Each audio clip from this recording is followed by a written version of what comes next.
श्री स्वामी समर्थ. हरतालिका ही मुख्यतः महिलांसाठी अतिशय महत्त्वाची व्रत पूजा आहे. या दिवशी पार्वती मातेने भगवान शंकराला पती रूपाने मिळवण्यासाठी तप केला होता. हे व्रत प्रामुख्याने निराहार किंवा फलाहार ठेवले जाते.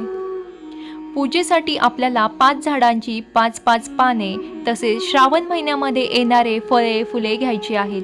हरतालिका देवीच्या ओटीसाठी एक ब्लाऊज, मंगळसूत्र, हिरव्या बांगड्या घ्यायच्या आहेत. पाटावरती शिवलिंग काढून घ्यावे. शिवलिंगाच्या पायथ्याला पार्वती माता असते. तसेच शिवलिंगाभोवती 4 बाजूने 4 सख्या काढून घ्यायच्या आहेत. सर्वप्रथम वाळूच्या शिवलिंगावर थोडे चमच्याने दूध व पाणी घालावे.